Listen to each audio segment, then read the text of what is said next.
money to certain areas from which the return was practically null. So all the money that was invested just went away, and that led to basically the Great Depression.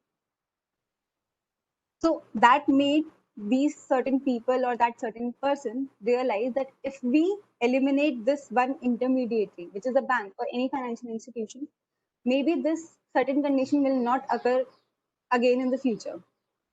So they basically came out with this white paper and proposed a solution of a cryptocurrency. And now cryptocurrency will solve the main only the criteria which was there, that was to remove the intermediary, which is any bank or financial institution.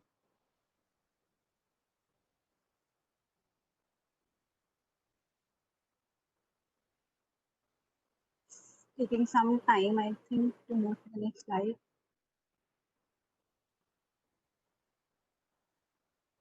Yeah. So what exactly is a blockchain? A blockchain is basically a digital ledger. So blockchain is just like a traditional databases which we use in our projects or in any POC which we make. The only difference between a normal traditional database and a blockchain is that you do not have, the blockchain is not controlled by any single person. So suppose now today, if I try to enter the Bitcoin network, I am 100% sure that there is no single person or single group that is maintaining the blockchain. So I can go on and send my Bitcoins or any cryptocurrency, not just cryptocurrency, we will look after certain sites that we can also trade certain assets, and we need not be worried that we are investing all our assets or money or anything into just one intermediary.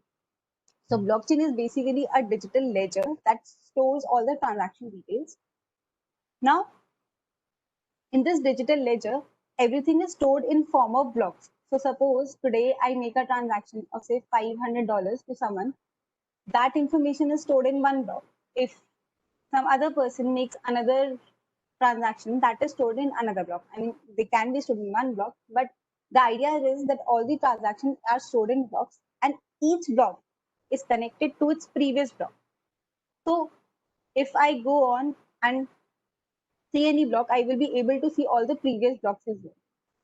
And any person will not be able to change any data. So the basic purpose of having a blockchain is first to remove the intermediaries, plus to remove the chance that any data can be tampered. All the data that you view from a blockchain, you can be 100% sure that it is coming from an immutable source. That is, that no data can be corrupted. So basically, what features that we realize from blockchain is that it is available for everyone to access. There are public blockchains like Bitcoin, which anyone can go on, log into their cryptocurrency wallets, make transactions. There is no limit for anyone.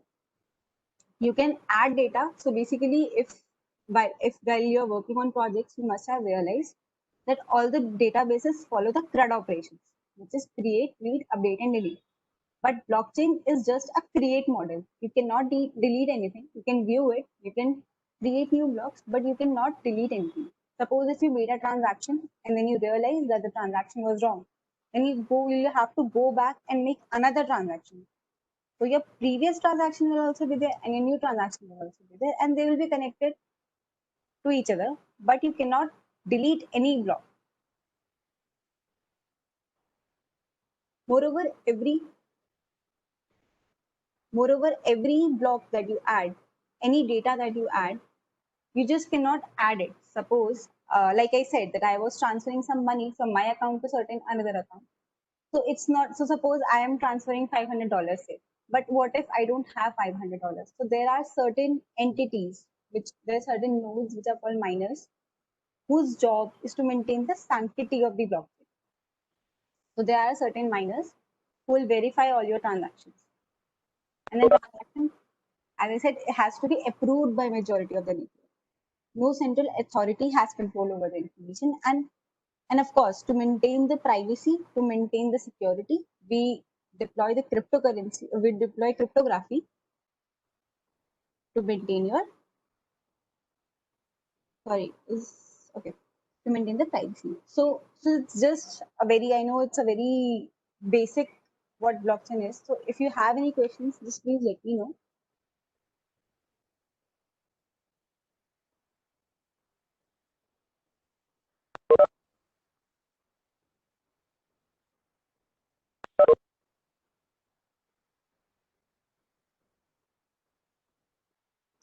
So Sneha, validators are basically the miners who are responsible for making sure that your network is right. So suppose, like I said, that if I'm transferring money, okay, so let's suppose I'm transferring money $500 from my account to your account. But the responsibility of miners or validators is that they make sure that the $500 which I'm about to transfer from my account to your account should at least exist in my account first. Suppose I have $10 as my balance and I'm trying to transfer $500. Someone has to make sure that whatever transaction I'm doing is correct. This is the job of validators or miners.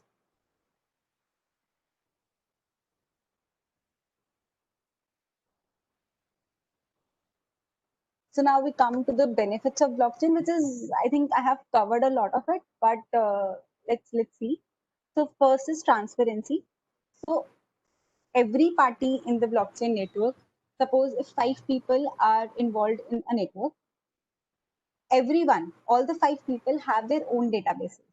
It's not that only single or 2 people will have. Every one of us, 5 people, will have the databases installed on their network. And whenever a new transaction occurs, all of our databases will be updated. So at any point of time, I can log into my systems. I can check what the current state of the network is. So that will help me understand that everything is transparent. No transaction is occurring for which I am not, I don't have any idea of. So basically, it will create a transparent network. It will be decentralized. So if you have, so you must have read that there are centralized network and decentralized network. Again, centralized, decentralized, the purpose is that there will be no common single point of failure or single host which is maintaining all the network.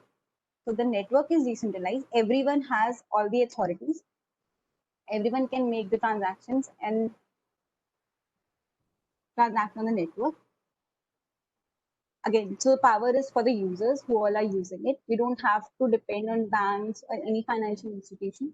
You don't have to pay the banking fees or transaction fees that you currently do if you have to make, suppose, the transaction across countries. So like right now, we pay certain additional transaction fees whenever we are transferring our money from India to certain other countries. But if we use blockchain or any cryptocurrency if we are using, we don't have to pay any money because no single bank or anything is helping us do that. Quick transactions. So like in bank, if you are aware that there are certain transactions that occur at T+1 or T+2 days, the settlement days take a little time. But if we are working using the blockchain technology, it's online, it's digital, everything. So the cost will be very low and the transaction will be quick. It will still take some time. I think it's 15 to 20 minutes or even less, depending on the network that you have created. And it may be less than 1 minute also, again, depending on the network that you have created. There are no intermediaries and reliable database. So as I said, blockchain is more of a database, but a database that we can be sure of that all the data information we are viewing is coming from a very reliable data source.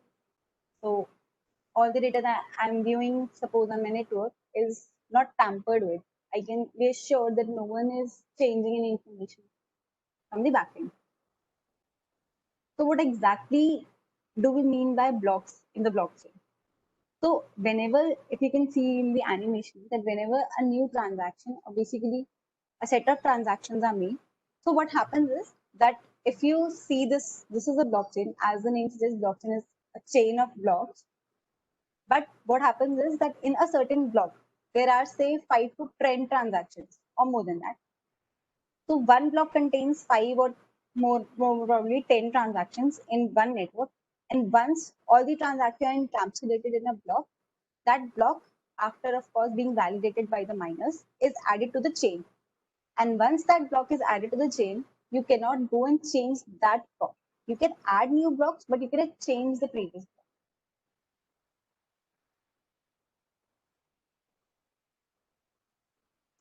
So this is a very basic diagram of how exactly a blockchain system works.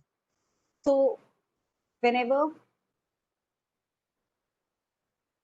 yeah, we cannot add a block. So basically miners add a blocks. Yeah. So whenever you make a transaction,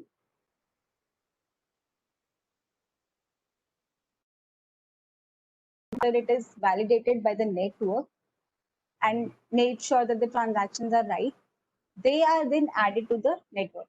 They are basically added to the chain of block. So let's see how the blockchain exactly works. So let's suppose we are sitting here, we make our transaction request.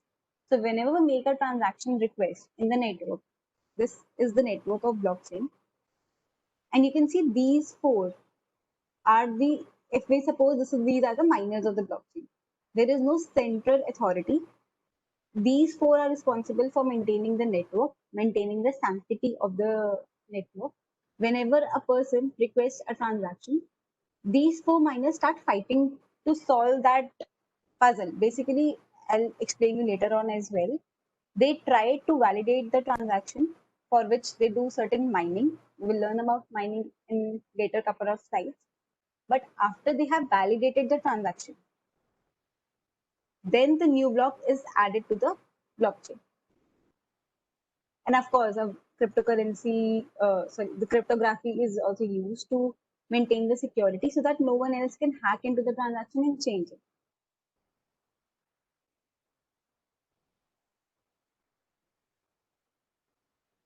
So I hope I'm clear till now. If you have any questions, we can take it.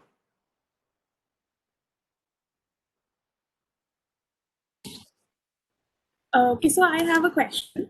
When there are multiple transactions that need to be executed simultaneously, so how is that aspect handled in blockchain? So basically, when there are multiple transactions, all these transactions, so whenever you commit a transaction on the network, all these transactions are added in a certain pool. You can imagine it as there is a pool where all the transactions are added. Miners pick up the transactions and they start mining those transactions. Basically, they verify that the transaction is correct or not. And as I told you that there are a certain amount of time that is taken, like 10 minutes or 15 minutes. So every 10 minutes, they pick up certain transactions, mine it, and then if everything is correct, they add it to the block. So there is no single thread mechanism that is going on here. All the transactions are picked up. So if suppose you have added 5 transactions, maybe one miner has picked up 2, other miner will pick up next. It's it's like that how multi-process also occurs here. Okay, and one more question: that once the transaction is committed, so is there any way going back, or once it's committed, it's done? Like we can't change it. You can't change it. So once you have committed the transaction, it is added as a new block to the chain, and you won't be able to change it ever. Like you can edit the transaction, but for that you have to commit a new transaction, and a new block will be created. Okay, okay, thanks. No problem. Okay, so what are exactly the blocks and transactions? So in a certain block, as you can see, there are multiple transactions. 1, 2, 3. There are a couple of transactions that are coupled together in one block, and every block has two characteristics, main characteristics. One is previous hash block, and the next is the block hash. Previous block hash is used to link that particular block to its previous block in the chain. It's exactly the one preceding it. And the block hash, this 64-digit number, it is there. And this is basically generated from SHA-256 algorithm. And this is the one which is generated by all the miners. So this number that you are seeing on the screen, it is generated by miners. This is not part of any transaction. This is committed by a miner, generated by a miner, and this is basically a unique identifier for that particular block. So when you will see in the demo also, that you will see that every block has an associated hash with it. We can use this hash to point out to that particular block of the blockchain. and the first block in the chain, because everything, of course, when it first started, the blockchain network, any blockchain network that you create or which was created must have certain first block that was created, and that first block would not have its previous block because that is the first one, and that first block in any blockchain is known as a genesis block because it is the first block of the chain.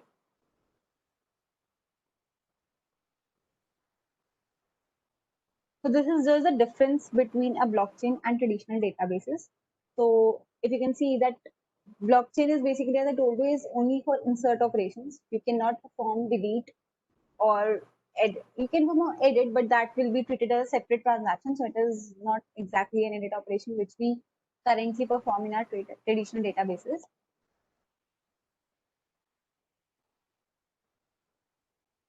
And this is what I was referring to as centralized and decentralized. So basically, centralized network, we have all the power to a single point, and this single point is responsible for communicating all the information with the rest of the nodes. But in decentralized networks, like where we have decentralized and distributed. So decentralized means that you have nodes at separate levels. Distributed means the power is with everyone. Not a single person is responsible for the network.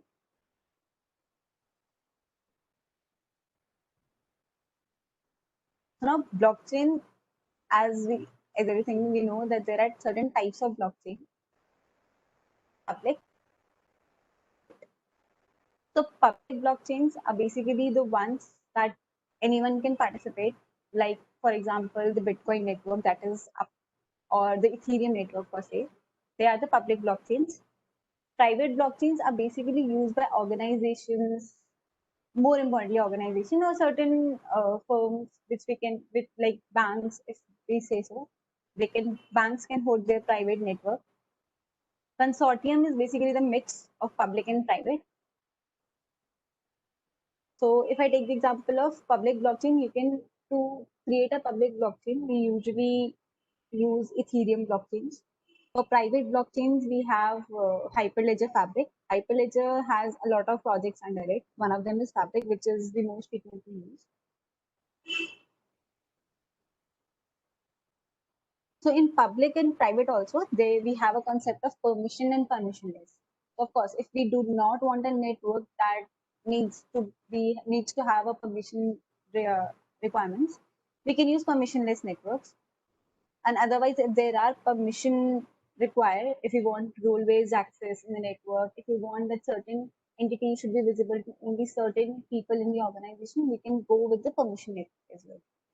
So like if I say example, I create a network where I onboard a certain people and I want them to only view certain transactions, but I want certain people to view all the transactions.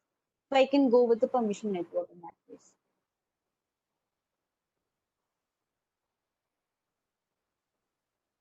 And of course, since public network is open to all, it will be a little slower than private networks. For security, we in public blockchain, we have, if you can see, we are using proof of work or proof of stake. So these are the consensus mechanisms. We will study a little about them a little later. And in private blockchains, so private blockchain is created when you're aware of all the parties that are participating in the blockchain. So you don't need to have a particular, or you can say a robust security mechanism. You can go with normal mechanism because here you don't need to have a particular consensus mechanism because all the parties are already known to you. So blockchain basically, I think even when I started with this domain, I was mostly aware of the cryptocurrency aspect of the blockchain. I was aware that okay, there are cryptocurrencies that we can create from blockchain, there are but since I have joined, I can tell you that cryptocurrency is, I think, the last thing that we see out because there are lots and lots of use cases in blockchain, and more importantly, even Indian firms are exploring this domain a lot. I know a lot of firms have come up with their own blockchain solutions, which are even deployed. I have created a blockchain solution which is up and running. We have created a network for Aditya Birla Group, which is there. I think a lot of brands are also onboarded and will be available for users also in a couple of months. I think once the COVID situation ends. But this is what So if you can see that it's not just limited to one industry, say cryptocurrency or finance, it is basically spanned across every industry you can think of. There, in this diagram, I have mentioned a very few or limited industries, but so whenever you see any situation in which there are multiple parties, like multiple parties, and you can imagine that there may be trust issue between them. So if you say that you have four friends and you wanted to transfer money, but you're not sure if you can trust your friend or something. So my purpose is that if you have multiple parties and you feel that there may be trust issue, need not be money, it can be anything, then you can think of blockchain. So I'll give an example in say supply chain. So in basically in US, I would say the tuna fish that the users eat, the consumers eat, they have deployed blockchain to track their tuna fish from the point that uh, when the fish is you know from the sea, harvested from the sea or something. So from that point, the journey of fish from the temperature at which the fish was kept, what was the humidity, at what point was that fish transferred from the sea to the storage area, how many days was the fish kept there. Using IoT and blockchain, every information is stored in the blockchain, and whenever a consumer buys that fish, tuna fishes, I know tuna fishes are some of the companies are employing that. They scan the QR code which is attached to the fish, and they can see the whole journey of the fish, like at which day the fish was taken out from the sea, at what temperature was the fish there, how many days were the fish kept in the storage areas. Every information, a very minute information, is also given to the users so that they can be assured that the fish that they are consuming is not more than say 2 days or 4 days old. So this is a very simple or basic example. Like now, if we eat anything, eat any even non-veg thing, we do not care like how many days ago it was taken, what was the temperature. We do not care about this information. But people outside India, more importantly, they are investing so much of money in these kind of technologies to understand and to get their users assured that whatever product they are using is coming from an immutable source. Now, suppose if I go and buy it, and if I know that they're not using blockchain, say using traditional database. So if they're not claiming that they're using blockchain or any such technology, then I cannot be assured, because suppose that information that I'm viewing may have been corrupted by the company officials. So suppose, so I know, I think Walmart is doing it. So Walmart, so if I suppose buy a fish and it says that this fish is 2 days old, and if they're not using blockchain, they're using traditional databases. So what if any person from their department might have changed the data at the backend? And of course, as they change the data, I will be seeing different data. So in order to make sure that all the information that they are presenting is correct, companies are leveraging blockchain technology to assure their users that the information that they are viewing on their phones is not being tampered with. All the information that is shown is correct. So this is one example of supply chain. Supply chain, I think, so I mostly study the supply chain area, and I think supply chain not just food. So like I am working with the Aditya Birla Group. Here we are tracking the fiber that we are using. So whatever shirts that you are using for certain companies like Pantaloons, Veramuda, Urvi, and basically the fiber that they are using, we are tracking that fiber from the forest. From the forest, then they convert that forest wood into pulp. Then they convert the pulp into fiber. Then they spin it, view it. There are garmenters involved, there are spinners involved, there are finished fabric manufacturing involved. There are a lot of parties that are involved from the fiber stage to the brand stage. And our job is to track all the information that is being changed. Your fiber, how your shirt is made from the fiber. We track every information. And once you go to the to any brand and scan the QR code that is attached to your shirt, you'll be able to see the entire journey on a geographical map, the time, the date, everything. You will be assured. So basically, why we are doing it? Because companies, or more importantly, users are asking that we want to wear the clothes which are made without harming an environment. Basically, this is providing the sustainability factor to the companies. The brands can claim that whatever clothes that you are buying from us, we can assure you, we can guarantee you that we are not harming any environment. We can show you from where we are processing our fibers, and you will be sure that we are using only those forests or maybe those pulps which are authenticated by the government, which having low carbon footprints. So there are lots and lots of stakes involved for brands basically or companies to utilize blockchain, because they're not only helping the consumers or say the customers who are using it, but they can also improve their brand value by claiming that they're using less carbon footprint or they are maintaining the sustainability factors. So this is just for supply chain, and supply chain is a huge domain, not just for agriculture or textile. You can go into cosmetics and everything. But yeah, that is one aspect of how blockchain is working. So basically, who adds this data? To answer your question, Muskan, it depends. Like in our private blockchain that we have created, the companies add. So like suppose, as I was mentioning the example of the textile supply chain. So let's say the spinner adds certain data to the blockchain. The next party, which are the yarn manufacturers, they receive the data, and if they think that there is any, because as I told you, the blockchain every time you add a transaction, all the databases are updated. So once the spinner updates the transaction about their information, the next party can view the data. And if there is anything, because it is a private blockchain and there is no miners, so they can raise the questions and they can validate if the transaction is details are right or wrong. So depends on if you are using a public blockchain, all the users who are part of the network can add the information. But if you're a private blockchain, then only the people who are added to the network can add transactions to it. So I hope I answered your question. Moreover, there is a lot of yeah.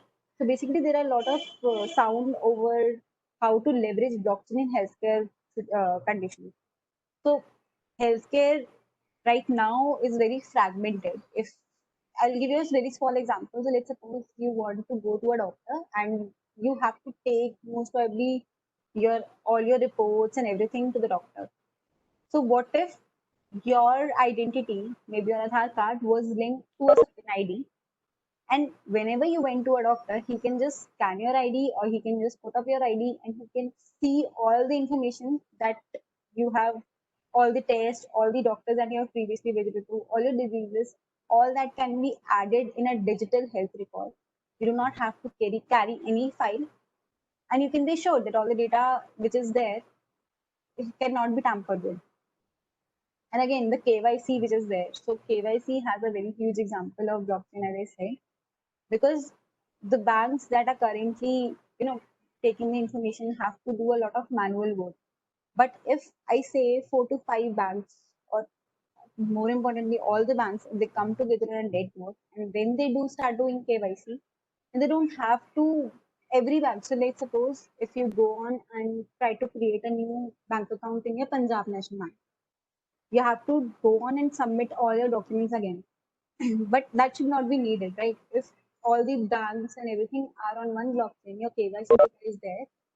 So once you're registered with the bank, they can pull up your information from the blockchain, and they would have to recheck all the documents again to open up your new bank account. So a lot of money and time and everything can be saved, and that too in different domains. That's what I'm saying. That blockchain, I know it's currently limited to more importantly cryptocurrency because that is the hype. But if you go on and explore every information, so you will be able to see more use cases. Sorry, I missed your question, Sneha. Can you repeat, please? I am not able to hear.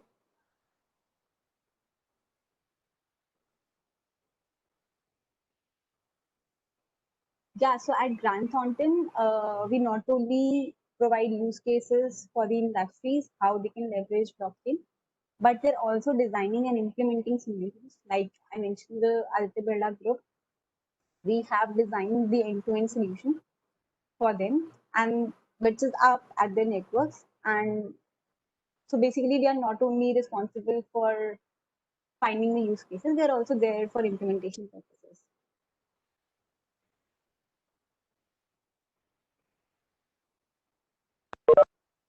But of course, there are a lot of challenges in blockchain, which because it's a very new technology.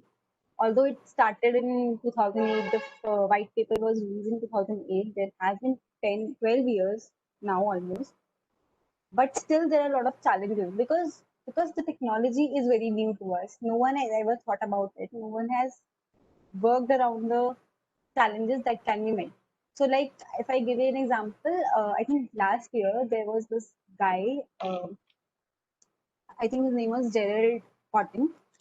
He was the owner of one of the trading platforms. So, trading platforms are the areas where you can go and exchange your cryptocurrency. So, if I have, say, 5 or 10 bitcoins, I can go and convert them to INR or to other cryptocurrencies. So there are a lot of exchanges and trading platforms which are present there. So this guy, General Cotton, was the owner of one of the trading platforms.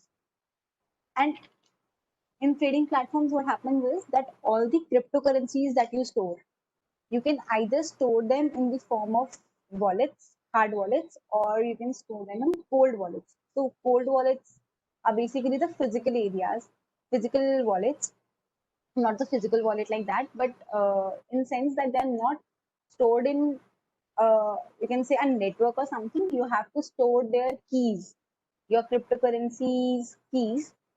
So this guy, he was the owner of this platform, and I think he was visiting to India itself last year, and he died suddenly. He was, I think, 30, 35 years old, and he died suddenly. And he was the sole owner of that particular passphrase that was used to open the accounts of all the users. And that trading platform had around, I think, thousands of users and had millions of dollars of in currency into it, in cryptocurrency or whatever. And all that information was lost because only that passphrase can be used to access the cold wallets of the users.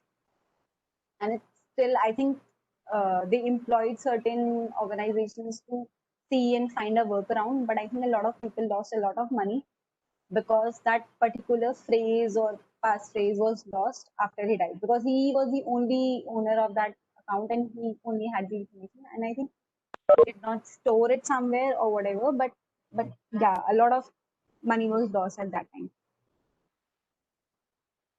And also, we have heard about a lot of cases in which Ethereum blockchains were hacked by certain users and certain cryptocurrency was leaked from one account to another account.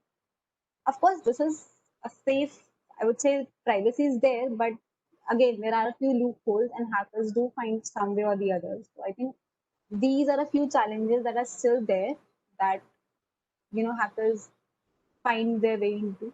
And I think as the technology will evolve, more privacy checks can be added, and these challenges might be met since it's a very new technology. But yes, I think. But if you see, so these issues mainly come in your public blockchains. So private blockchains don't have such issues, but again, more research and everything is still required in this domain. So we have any questions till now?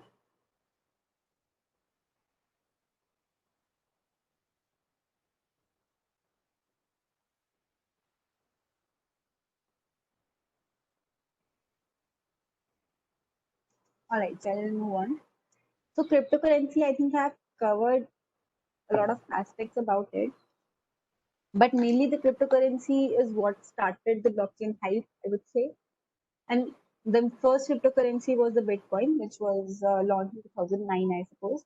And after that, all the cryptocurrencies that are launched are basically stored in, sorry, is this no separation?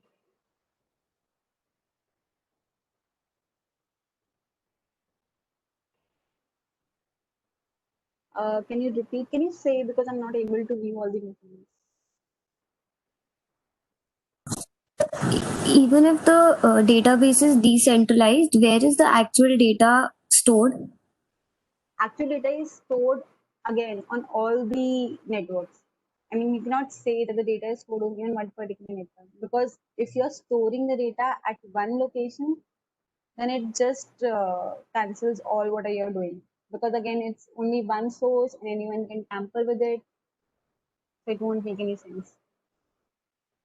So if I am a user, I will also have a copy of the data Correct. So that you can, is stored yeah, you locally. can, you have the option. So if you're entering a public blockchain, then you have the option. Either you can download the entire network, which will of course take a lot of space and everything, and or otherwise you can download the last couple of blocks on your network, because anytime you can refer back to the previous ones, because you'll have the previous hash that you have the option with. Okay, thank you.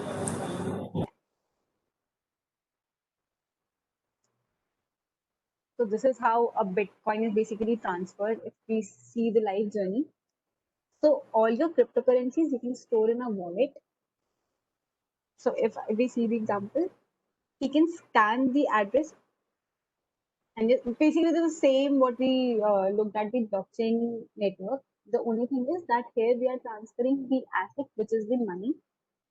So I'm saying the asset because in a blockchain network you need not transfer only money. Like I mentioned the example of our Aditya Birla group. There we are not dealing with the money. There our asset is the fiber. Or in some cases, like in the tuna fish case, the asset which was being committed to was the information of the tuna fish. You're not dealing with the money there. If we take the example of a cosmetic industries, there the asset is your cream or whatever cosmetic that you are tracing. So the asset can be anything. Here we are just taking an example of one cryptocurrency, which is money, but asset can be anything in blockchain. You need not put just money in the network. So cryptocurrencies are basically something which are booming in the other countries, and there are a lot of reasons with because of which they're also banned. Like one of the reasons I told you, that they cannot be easily regulated. So the government finds it a little difficult to track and regulate the cryptocurrency. That is why I think India has still not come up with their own currency, but I think they are planning for it. So mining is basically the process by which the miners or the validators maintain the sanctity of the network.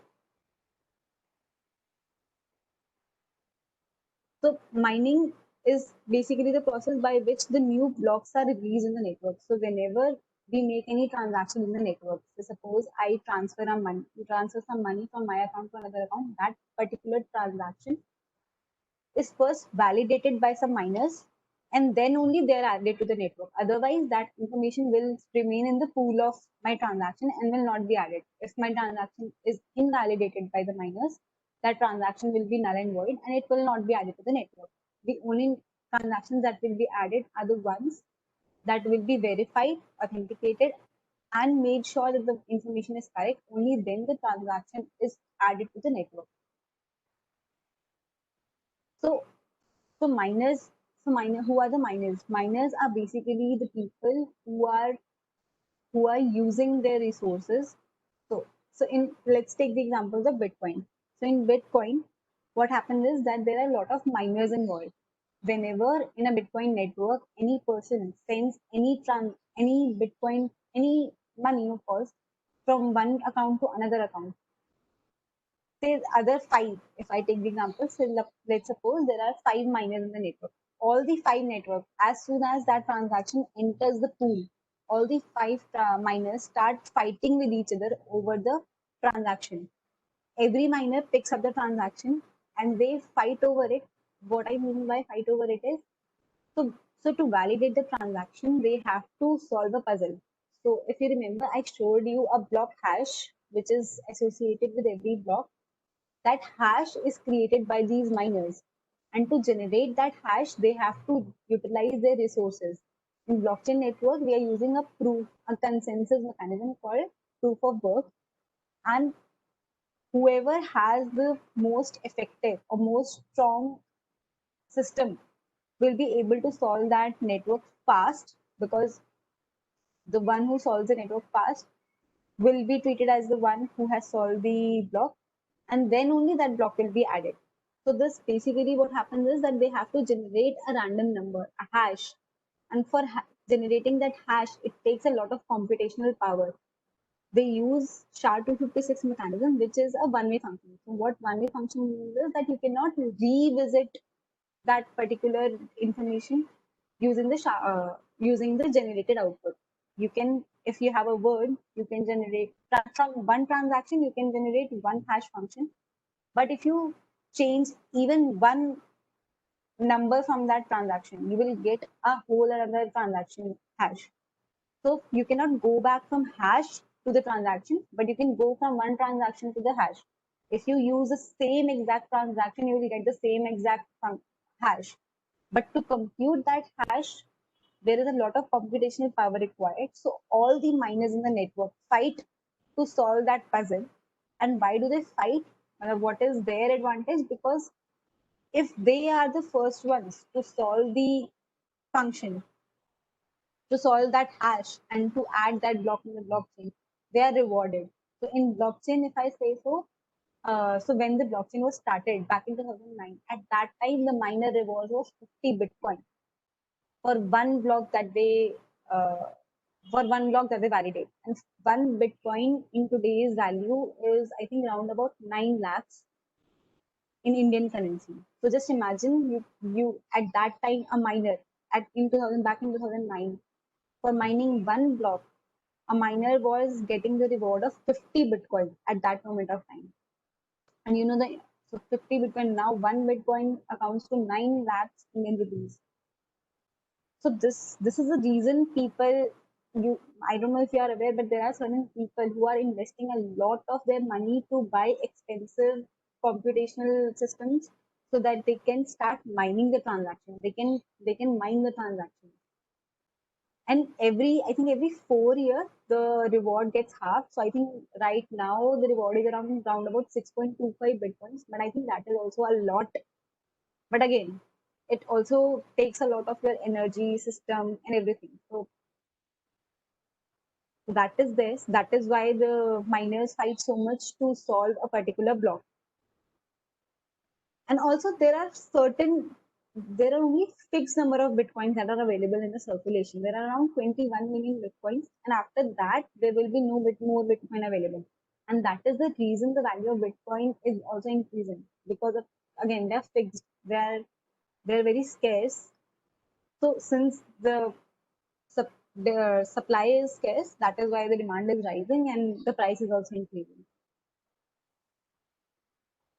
So again, for the electricity, because obviously the computational power is very high, so for electricity and the computation that they do, they're rewarded the monetary reward. So exactly, Sneha, as you pointed out, that is the one drawback of proof of work, that it focuses on the computational power. So whoever has the most computational power, although it takes a very, there are a lot of people who are investing so much, and you still don't know, might be there are people who have invested more. You can be sure if you are investing that you will be able to solve it, because there are a lot of organizations who are doing it. So maybe you're not able to fight with them in the computational power, but yes, this is a very big problem with proof of work, that it focuses a lot of on the computational work. So if I start with my computer, I will never be able to mine even a single block, because our computers are very slow and they won't be able to compute with the high computational systems that we have. And to solve this particular problem, we have come up with, yeah, so that's why we have come up with the more consensus. So basically, proof of work, which I'm referring, is known as the consensus mechanism. And since it has the big drawback of having all the power to the person who has the most computational power, we have come up with new, not we, of course, the people there have come up with new consensus mechanisms like proof of stake and more than that. And but there are a lot of more consensus, but there are in theory, they are not yet tested. They are going on. So consensus mechanism, let's hear what exactly the consensus mechanism. So it is a very common general problem. I think you might have heard about it. It is a Byzantine general problem. So I'll still explain it to you. This is basically a kingdom. So in a kingdom, let's say there are four to five army officials who are there, and they're planning to attack this particular kingdom, and they have their own army. But the problem is that they can either communicate with each other, and to win this particular war, they either have to attack simultaneously or they have to retreat simultaneously. If they do not do it, everyone will be killed because otherwise the kingdom will overpower them. So, in order to either attack on simultaneously or retreat simultaneously, they need all of the four army people have to be on the same page. But the problem is that there might be some traitors. So, what? Let's suppose say this guy here is the traitor, and suppose when they're transferring the information from one official to another official, this person. So let's say they decide on attacking the kingdom, and this guy being the traitor, he furthermore goes and informs the other officials that they are planning to retreat so that they lose the war because he's a traitor. So in that case, there will never be a situation in which all the four army officials will be on the same page and they will have to lose the war. So this is a very general problem which was there, and to solve that problem, we came up with the Byzantine general solution, which is also known as consensus. Basically, this is a consensus mechanism because we want all the army officials to be in agreement of what to do. So to get on a unanimous agreement, we came up with the consensus mechanisms. This is what exactly the meaning of consensus is. Basically, to be in agreement, and that is the heart of blockchain because in blockchain also we are dealing with the same problem. We want that all the nodes, all the miners, or everyone who are on network should be on the same page. There should not be any disagreement between any party. And to encounter that, we came up with the consensus mechanism. One of the consensus mechanism was the proof of work, which we saw earlier, where miners fight with each other to solve a puzzle and to come up with a solution. So whenever a miner comes up with a solution and adds a block, so suppose if I am a miner, I solve a puzzle and I create a block hash. Even then, the block is not added to the blockchain.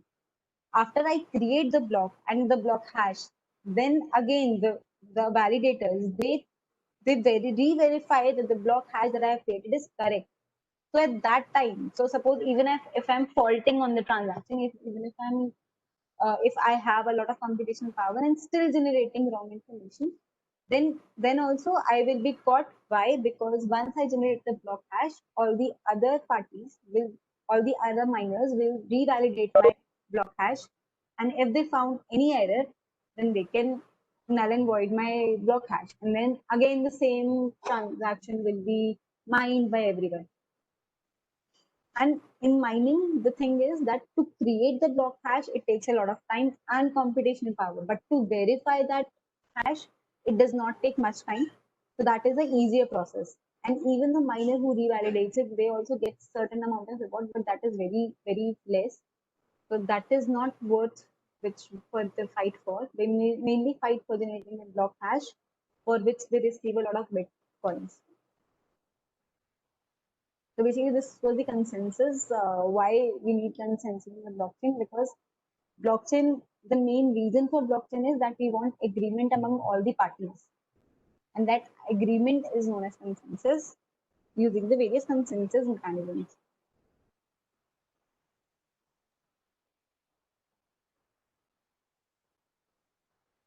So as I told you that whenever a block is added, it is broadcasted to the network, and every node in the network verifies the block. And once the block is verified, that the block hash that was generated is correct, only then the block is added to the network. And it's not that only one miner creates a hash, another miner generates it. There needs to be 51% of agreement that a certain block is correct, and only at that time the block is further changed. So we are dealing mostly with these two consensus mechanisms, as Neha rightly pointed out. Due to the disadvantage of the high computation power required in proof of work, there are certain organizations that are also looking towards proof of stake, but that is not implemented a lot right now because it's still under theory and they're still testing the validity of the stake. But in proof of stake, also there is a problem that in proof of stake, basically, a miner is selected from a pool of users depending on the amount that he has staked. So if I am a miner, if I stake certain amount, and if a certain miner B has staked certain amount, the one who has staked more amount will be chosen as the one who can solve the puzzle. But here, since you're not investing your computational power, also you're not investing your electricity or anything, the reward is also very low. The only transaction fee which is there, you get that. Like in proof of work, you were getting around about 6.25 bitcoins. Here, you're just receiving the transaction fees. This is very, very low. But it is, of course, cost effective because there is no computational power required.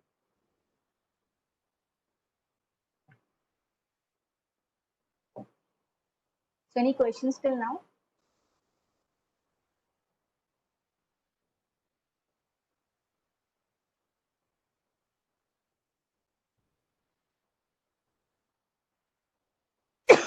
Sorry. All right. So now we have a certain bit of idea what exactly a blockchain is, their types, cryptocurrencies, what is mining, what is consensus. So basically, these are the terms which are very much associated with blockchain. So now we'll start with smart contracts. So basically, what exactly a smart contract is? Well, it's very much in the name. So smart contracts are the contracts which can self-execute themselves pertaining to certain terms and conditions. So if I take the example, so let's say if we have 4 to 5 people, and if we come up with the agreement, say if suppose we are 5 people and we are in agreement, we host a blockchain network with a smart contract saying that if I receive, suppose say if I receive more than 90% in my end-term examination, I will give you 1,000 rupees from my account to your account. And we of course know that that never happens between friends. But if we put this in a smart contract and post in the network, what will happen is that as soon as my results come, the network will also have the uh, education faculty with it. It will have the information for the results. So as soon as my results appear, my blockchain network will talk with my education network, and they will see that they will have the condition that result more than 90%. Once that condition is met, it will automatically deduct $1,000 from my account and transfer it to the next person's account. So the person who made the agreement cannot falter on it. He cannot go back. He cannot uh, shy away from that agreement. He is bound to maintain it because he do not have a choice. The smart contract which is posted will not be changed as it is a blockchain network. No one can change it. And as soon as the particular conditions in the network are met, the smart contract will execute itself. I don't have any power over it. No one has the power over it. We have deployed it once, it's done. So that is why whenever a company or an organization puts up a smart contract, they have to reevaluate it a lot of times because once they put the smart contract, there is no going back. So that is why this is a very critical or crucial designing which is done for smart contracts. So basically, how a smart contract is different from a traditional contract is that you don't have a third party. That is the main reason of blockchain, that you do not need any person to monitor whatever is going on because you're working on blockchain network. You don't need any third party for executions. And execution time is, of course, because it has all the information. The smart contract has access to your account. The smart contract has access to the person's account. It has access to the university's account. So every transaction that needs to be done after the conditions are met will take only a few minutes. And if it is a private blockchain, then of course it will take less than that, because there need not be any miners or anything, because all the parties that we know are trustworthy. The transparency is available. You can archiving means that you can go back and check. So even for bitcoins, you can go on and see each and every transaction that has been done till now. You can go onto their website, you can click on the block hashes, and you will be able to see all the information related to one block. The names are anonymous, but the information is there. You can see how much money was transferred and everything. So all the archiving is done in blockchain. You can go on and check all the values that were present initially. It is cryptographically secure. The cost is cheap. Why the cost is cheap? Because so if we take the example of traditional contract. Okay, so I'll take the example. So let's say when you are covering for your let's say flight insurance. So suppose you are traveling to a certain place and your flight gets cancelled, but you do have flight insurance. And if your flight was suppose delayed or something, that you already had a contract with the company that if your flight is cancelled, that you will be returned your money back. But in traditional database, the contract basically, what happens is that once the flight is delayed, you have to request the companies that my flight was delayed, and you have to request that you need to get your money back, or then they then start checking all your information. They check your flight number, they check the flight status, they check if the flight was actually delayed or not, and then also they take a lot of time before they transfer you the money. That is what happens right now. You have to fight for a few days, they will take few days, they will check all the information, and then only they will transfer the money to you. But there are certain companies, I think even flights, I don't remember the exact name, but there are certain flights that deploying blockchain, they are deploying smart contracts, and they're claiming that in 20 minutes, if your flight is delayed, in 20 minutes, you will get your money back in your account. Then there will not be any hassle. You don't have to go register company, nothing. If your flight is delayed, we have the information of the flight status. If we are able to see that your flight was delayed, your money will be added back to your account in the next 20 minutes. So insurance companies again is a very huge domain and has multiple use cases of blockchain. But if you go on and explore the use cases, you will realize that it's not just that you can trace any information. There are a lot of areas where you can apply blockchain, and which will make a lot of life and money, everything it will make a lot of easier. Basically, this is a usual deployment process. If two parties agree on a certain system, they evaluate it, and then only they push the smart contract, because once the smart contract is pushed, they cannot be treated, they cannot go back. So they have to revalidate the smart contracts. They have to come to the conclusion that if these statements, these set of conditions occur, that we do want the smart contract to execute.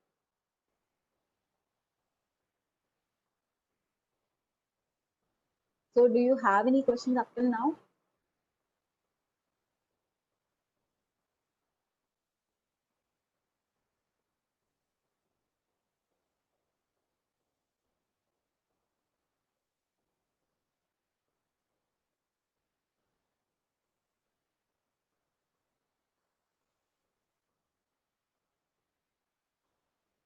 Okay, so I'll move on. So how do you select a blockchain? Like, how do you know if you do need a blockchain or if you do not need a blockchain, or if you need a private blockchain or you need a public blockchain, or if you need a permission blockchain or permissionless blockchain?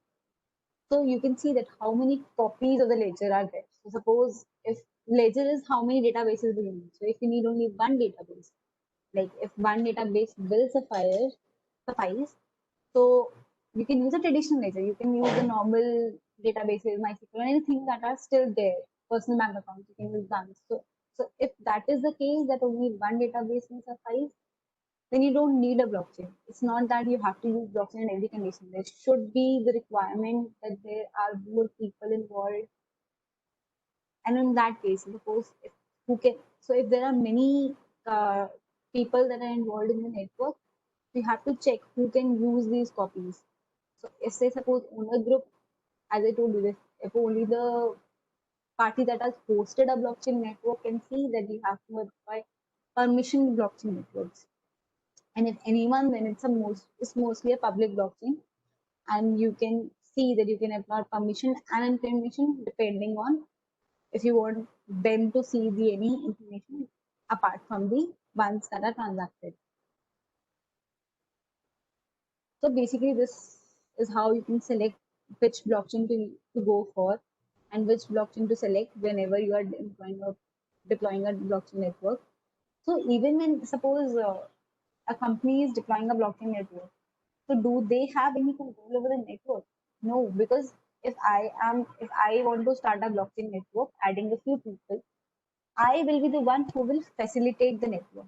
I will be the one who hosts the network, but again, I will not have any control whatsoever on the way the blockchain network will work. I will not have any control over the information, over people, nothing. I'll be just responsible for hosting the network. I'll be deploying my services, my servers. I will be deploying all that. But again, the information that will be coming, that will be viewed, and everything that will still be out of my control. So if an organization is hosting a network, they're just providing the platform for it. They're not the ones who can manipulate the data in any case.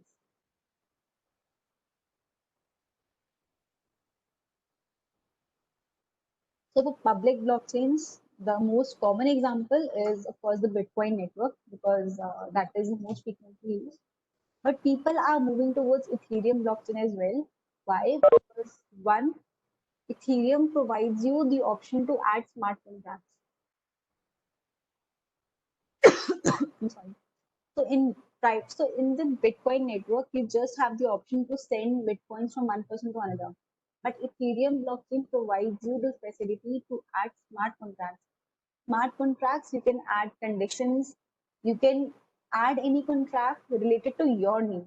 You can customize it. You can, instead of sending the money, you can send anything. You can basically create the network you want to create, to customize it, to make conditions that you want to execute once the conditions are met.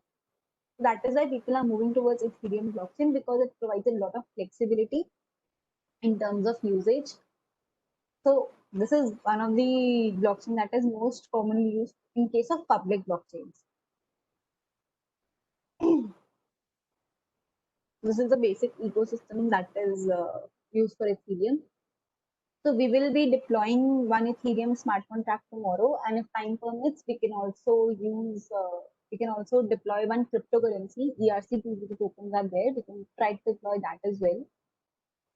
So I was planning to deploy Ethereum network locally, but I think that will require a lot of installations for you as well. So we can, instead of that, we can use a utility which is available online for Ethereums, which is Remix. We can use Remix to deploy smart contracts online. And I'll show you how we'll do it. We will open our wallets online. We will use the MetaMask utility and create an Ethereum wallet. And of course, that we will fill the wallet with some coins to play with.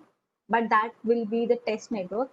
So we won't be getting any real money. But of course, that will help us to learn how we can transfer money and how everything is calculated in the Ethereum networks. Because that Ethereum is the most easiest way you can jump your way into blockchain, because that this is very user friendly and very easy to learn.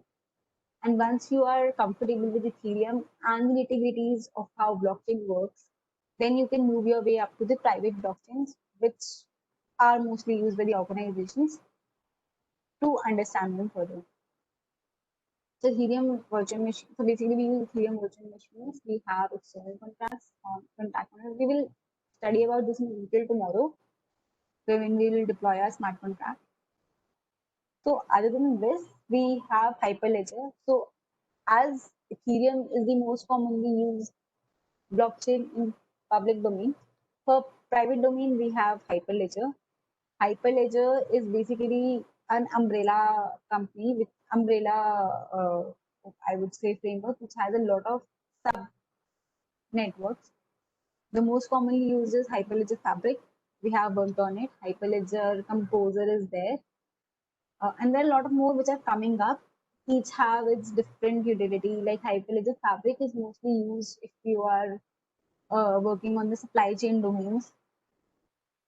And if you want to do for something for identity management, then there are another networks that are used under Hyperledger.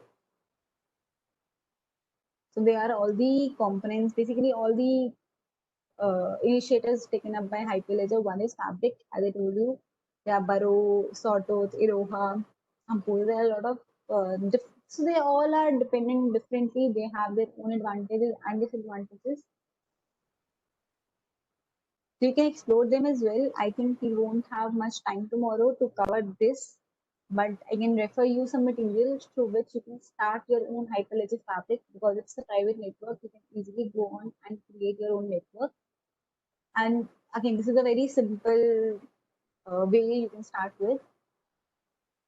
And once you understand the Hyperledger Fabric, then you can move up to different networks as well. I think this is the easiest one. So this is basically ecosystem of Hyperledger Fabric. This is again the same thing. You can see here also we have multiple nodes which have their own copies of the database. We have smart, so here also in Hyperledger Fabric also, so smart contract is present in all blockchains. The naming condition might be different. In Hyperledger Fabric, instead of calling it a smart contract, we name it as a chain code, but the purpose is same, everything is same, only the nomenclature is different. So now we have certain use cases for blockchain. I think I have mentioned a few, but still let's go on with the most common ones. Let me see.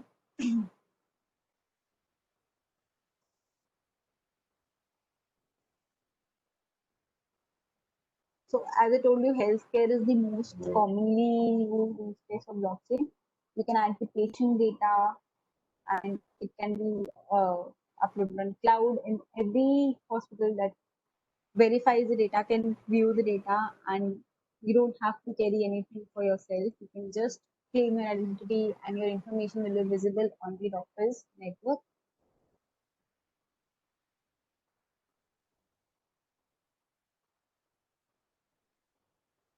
So food chain is again one of the most common example. As I told you the example of tuna fish, but other than tuna fish, there are a lot of other food also that they are being tracked using blockchain. I think IBM and Walmart are the leading ones who are doing this.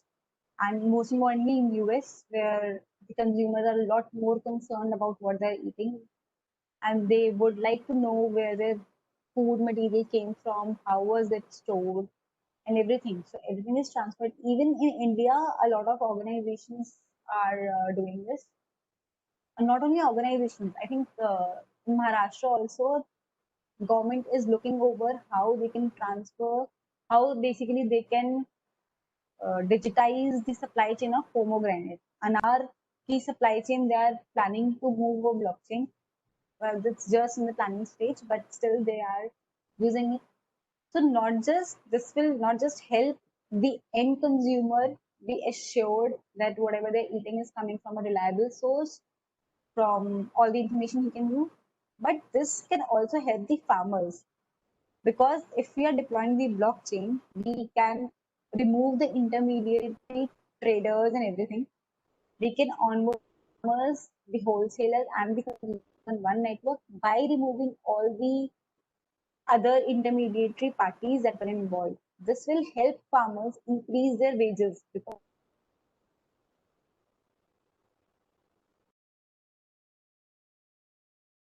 at a higher price to the wholesaler, farmers can directly sell their products to the wholesaler, getting a higher wages. So that is also one of the reasons why governments across the world are exploring blockchain to add it into the food chain, also to provide fresh and organic food to the customers. So this is how you can check it. So raw material goes from supplier, manufacturer, distribution. This QR code basically transfers, and the end customer can scan the QR code and be assured that whatever the information he's being shown is coming from the correct user. So you can see that there are multiple parties involved. Each party has to upload the information that they are uploading, and that they are changing the material or anything. And every information is then be able to be viewed by the end consumer. These are certain examples, I think, but this is uh, a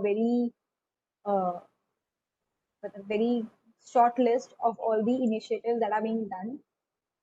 You can see that there is call for a company that is using blockchain to track it, extend basically their blockchain. They already have blockchain and they're extending it to the honey, eggs, cheese, and everything.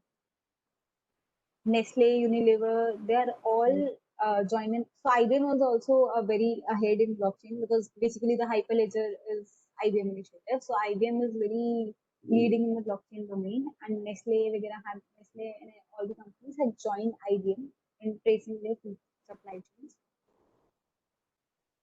There are a lot of companies, liquor companies, that track their information because liquor has a very huge business, a profitable business. The end consumer, the consumer, they would like to know that whatever they are consuming is coming from a authentic source. It's not tampered with the so in liquor there obviously information cannot be tampered, but whatever they are drinking is authentic there. If they are not using, there's no amalgamation or anything with it. Insurance and finance is a very huge industry, and I think it's not just one area I can explain, but you have a lot of different varied areas where you can utilize blockchain. Insurance is a domain in itself, and I think you can read about it. If I go on explaining everything, it'll take a lot of time. But yeah, I think it's a very huge domain, and a lot of banks have come up on a blockchain and utilize this platform. There is also concept of loyalty tokens. So there is one blockchain which is Hyperledger multi-chain basically that can be used for loyalty tokens as well. So there are I would say shopping complexes that are utilizing this feature. So what they can do is, so let's suppose if so whenever right now if we go on to some any shop and we purchase anything. So suppose we purchase anything from only and we are given some points, certain points regarding to our purchase. But these points are validated only in the only stores across the country. But there are certain malls that are coming up with the loyalty token feature where you can not only just spend those only tokens on the only outlets, but you can utilize it in another as well, in another stores in that particular mall as well. So this is also one of the features that we can explore.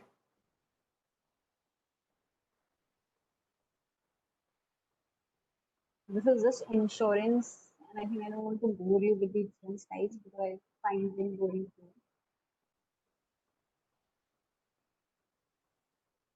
So banking is again the first industry that was hit by the blockchain networks. But so basically the blockchain purpose is to remove the banks, but banks are coming up with new initiatives and new measures by which they can leverage blockchain to their benefit and provide more features to their customers. So instead of removing them, banks are themselves coming up with new ways, I would say, which can help us facilitate the same thing. So they are hosting their own blockchain network. They are combining different banks and they are hosting it so that instead of going out of business, they can provide more information, more features to the end consumers. Again, KYC, as I mentioned, we can to have a one KYC network, we can add all the banks, corporates, tax authorities, judicial bodies to one network, and whenever a transaction occurs, everyone has the updated information. But again, these systems, although they sound very promising, that if this happens, then of course it will save a lot of trouble and hassle for all the banks, for users. But this is a very, very tiresome process because you cannot just convince all the banks, all the customers, or you can say all the judicial bodies to come to a network, to one network. The process of onboarding, I think, is one of the most challenging areas due to which we are lacking in some way, because convincing one organization or two organizations is okay, but if you have to convince all the banks or all the government agencies, then that is where the challenge lies. And but if we are able to overcome that, I think then we can utilize blockchain to a very great extent. So even in our example, I remember when we were deploying the blockchain network for Aditya Birla, there were a lot of backlash from certain intermediate supply chain partners because they don't want to get involved. Why they are always like that? We are working. We have always been working like this on pen and paper or either on our systems. Why would we add our information to another network also? So that is this basically this inertia of people is what is the only limiting factor, I would say, in certain industries, because they don't want to get out of their comfort zone. They don't want to, they cannot let their inertia go behind. They cannot step up.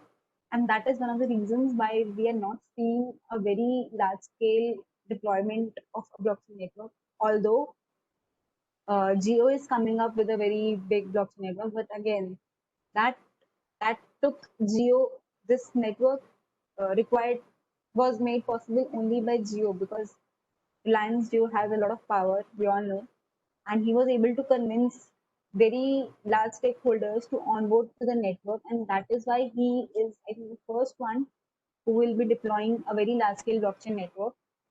No one in India has ever, has still now, been able to achieve that. But I think that is a very good initiative that he is taking. So we have a lot of slides on finance because so real estate also on land records, blockchain is a very promising area. So I remember I think government is also looking up at this area because at one point we were giving this training and I think some of these government officials were there and then they came up with the solution that they are using this, but it's in a very initial stage and it might take certain years to be deployed. But land registry is one of the area which is still there in which blockchain can be utilized. It's a very good use case, but again, it's a very uncharted industry. People have their use cases, but it will take time because again, we have to onboard a lot of parties, and onboarding takes a lot of time and effort.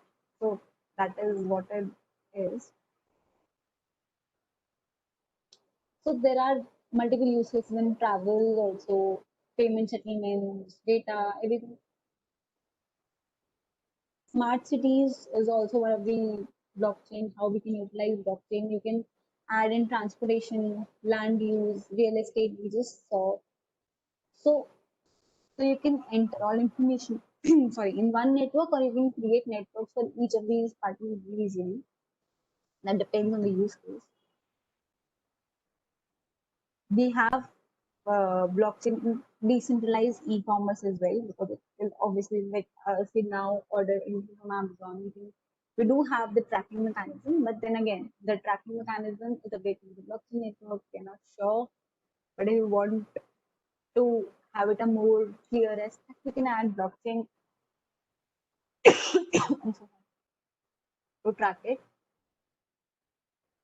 We can add bills and inheritance. So purpose is that you have a varied use case of blockchain, not just a cryptocurrency, but bills also. So traditionally, how the bill flows, it's you can hire a lawyer and then you list down the beneficiaries, select the executor, two witnesses sign the will. This is a traditional how the will occurs, but at the cryptocurrency in blockchain network, you just add the will to your smart contract once the death of the person is registered, it's validated, and everything goes on smoothly.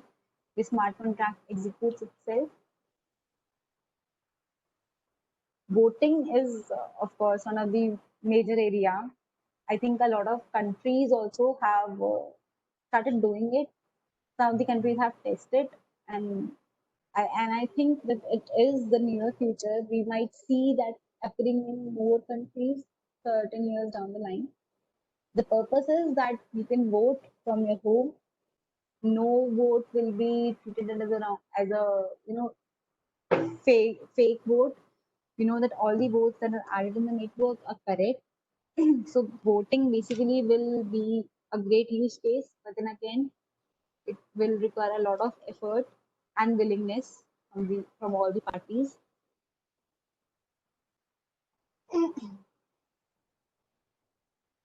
So this is basically, I don't know if you're from anyone from electronics and communication background, will be able to relate to these slides more.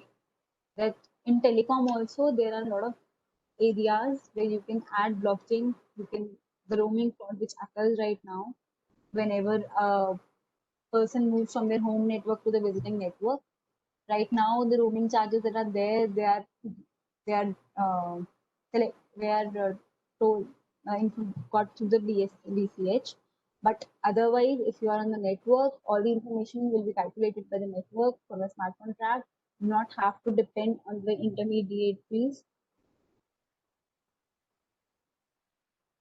Identity frauds can be prevented. I think most of the people here, I don't think there are a lot of electronic people. So I'll not spend a lot of time on these sites. But yeah, communication systems also have a lot of areas they can use blockchain, IoT connectivity, 5G.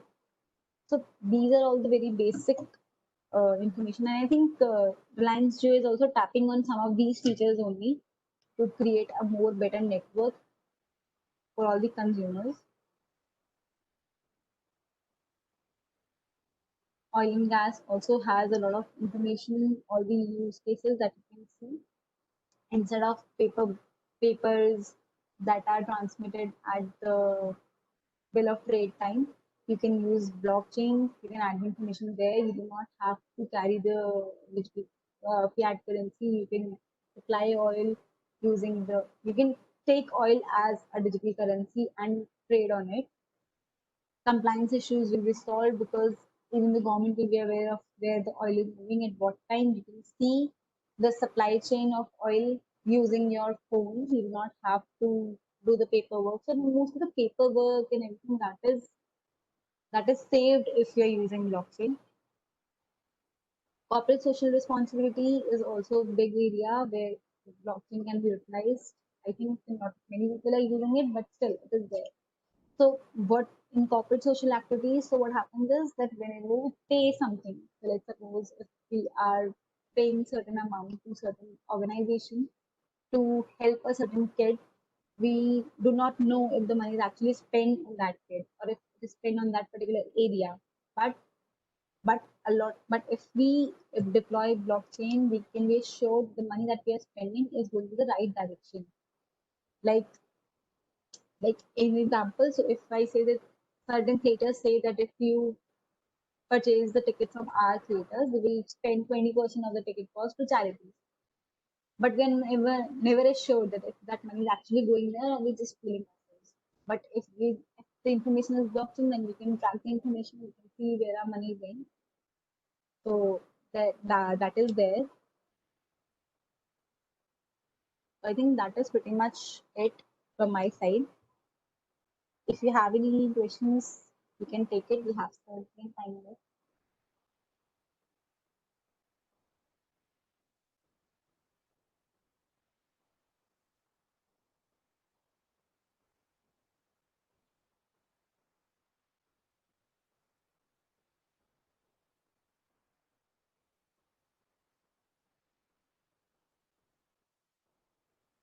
So any questions from anyone side?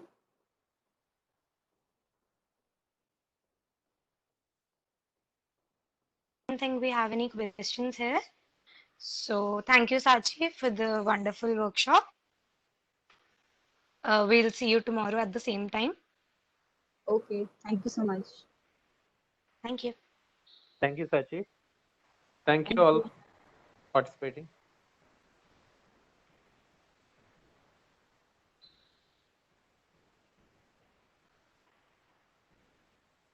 I think we can drop off now.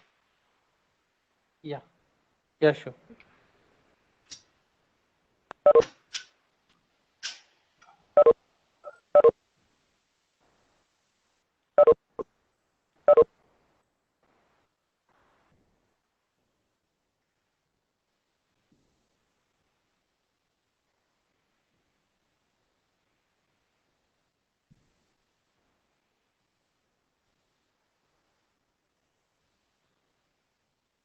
Avishi bro, you there? Avishi?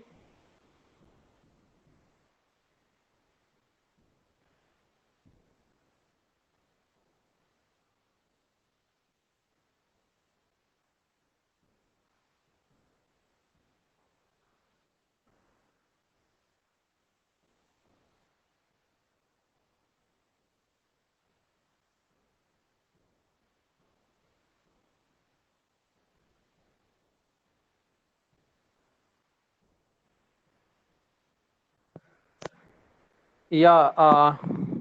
Hello. Can you hear Afrin? So we'll try to get it, okay, from them.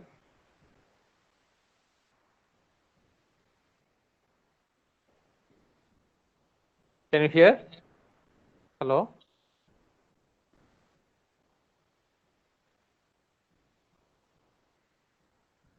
Okay, okay, Afrin. So hope we'll meet tomorrow, sir. Tomorrow this time, the same time. Okay. Hello. Oh, that's okay. That's okay. Fine. If you can hear, that's fine. Okay. We'll meet tomorrow then.